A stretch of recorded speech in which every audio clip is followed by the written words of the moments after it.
Subscribe करें हमारे YouTube channel साधना gold को और पाएं वीडियो सबसे पहले। और हाँ, बेल आइकन दबाना ना भूलें। त्रिकूट पर्वत पर एक विशाल हाथी रहता था और उस हाथी का इतना बड़ा परिवार,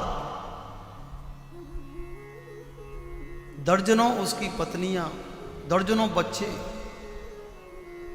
इतने बड़े परिवार के साथ रहता था और बड़े मद में रहता था कि मैं इतने बड़े परिवार का मुखिया हूं।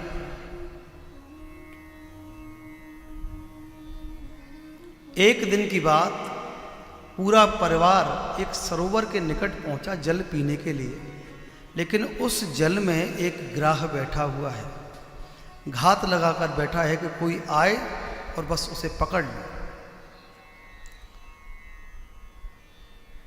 जैसे ही उस गज ने, उस हाथी ने जल में प्रवेश किया, तुरंत उस ग्राह ने, मगरमच्छ ने उस हाथी का पैर पकड़ लिया। महाराज, जब हाथी का पैर पकड़ लिया तो जोर जोर से चिल्लाने लगा, तो पूरा का पूरा कुनवा एकत्रित होकर आ गया, सूंड से सूंड मिलाने लगे और खूब प्रयास करने लगे कि किसी भी प्रकार से इसको जल से बाहर निकालो। लेकिन जल के भीतर ग्राह की पकड़ इतनी मजबूत होती है कि सहज उससे छूटना असंभव बात है। धीरे धीरे करते करते करते करते जब सबके प्रयास विफल हो गए, सब थक गए, तो धीरे धीरे करके सभी किनारा करने लगे। पत्नियां भी छोड़कर जाने लगी, पुत्र भी छोड़कर जाने लगे। आज उस गज का जो मद है, जो अभिमान है ना, वो आज चूर चूर हो रहा है कि जिस परिवार के ऊपर वो इतना फूलता था कि मैं इतने बड़े परिवार का मुखिया हूं, आज उस परिवार के ही लोग उसे मृत्यु के मुख में छोड़कर धीरे धीरे किनारा करते हुए जा रहे हैं, क्योंकि असमर्थ हैं, छुड़ा नहीं पा रहे हैं।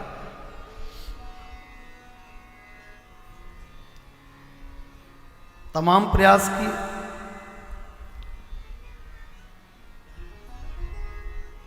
लेकिन जब तमाम प्रयास असफल हो गए, स्वयं को छुड़ा नहीं पाया, तभी उस सरोवर में कमल के फूल खिले हुए थे। अपनी सूंड से एक कमल के पुष्प को तोड़ा और आकाश की ओर दिखाते हुए उस परम पिता परमात्मा से पुकार करने लगा कि किसी भी प्रकार से मेरी रक्षा करो, रक्षा करो, रक्षा करो। लेकिन जब वो पुकार कर रहा है ना, तो उस पुकार में प्रभु के प्रति, उनके दर्शन करने के प्रति ऐसी लालसा है मन में, ऐसी तड़प है मन में।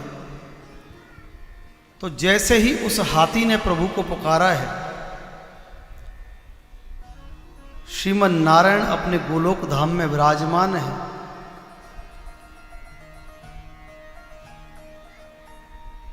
दौड़ने लगे, लक्ष्मी जी साथ में विराजमान है। जैसे ही प्रभु चलने लगे हैं, हाथ पकड़ कमला कहे, कहाँ चले ब्रजराज।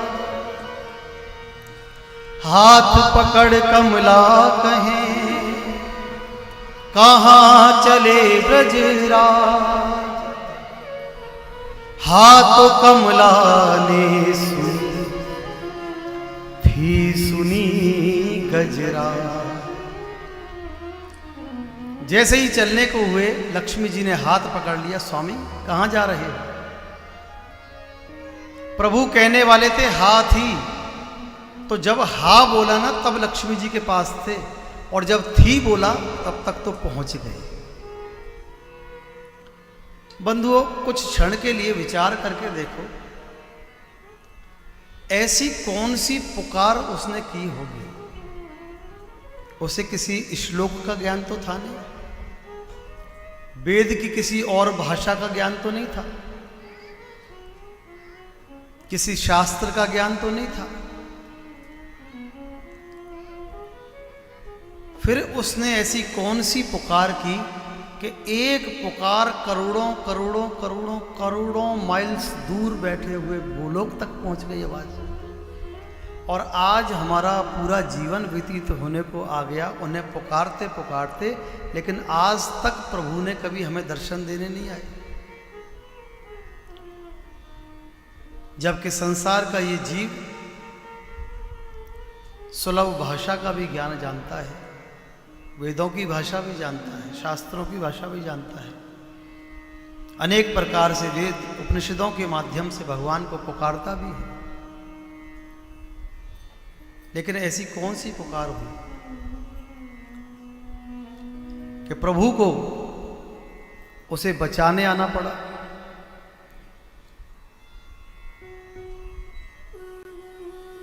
प्रभु प्रकट हुए हैं। जैसे ही प्रभु प्रकट हुए, सुदर्शन चक्र को आज्ञा दी। सुदर्शन चक्र ने तुरंत जाकर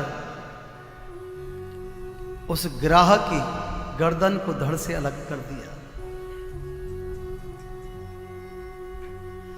अब यहां पर ग्राहक का जब वध हो गया तो हाथी कहने लगा कि प्रभु एक बात समझ नहीं आई। क्या? कि आप यहां मेरी पुकार पर आए थे, मेरी रक्षा करने के लिए आए थे, मेरा कल्याण करने के लिए आए थे, लेकिन आपने तो मुझसे पहले इस ग्रह का कल्याण कर दिया। जो श्रीमन नारायण के हाथों से जिसका वध हो जाए वो तो भगवान के परम धाम को चला जाता है। तो प्रभु ये बताइए कि जब आप मेरी पुकार पर आए, मेरे निवेदन पर आए, मेरी व्यथा पर आए, तो फिर आपने मुझसे पहले इस ग्रह का उद्धार क्यों किया? श्रीमन नारायण मुस्कुराते हुए कहते हैं कि गज क्या करूं, ये मेरी मजबूरी है। क्या? आपकी मजबूरी? क्या मजबूरी है प्रभु? कि देख भैया, आया तो मैं तेरी पुकार पर ही था, तेरा उद्धार करने ही आया था, तेरा कल्याण करने ही आया था, लेकिन जिसने मेरे भक्त के भी पैर पकड़ रखे हों, मुझे पहले उसका कल्याण करना पड़ता है, तेरा कल्याण बाद में कर।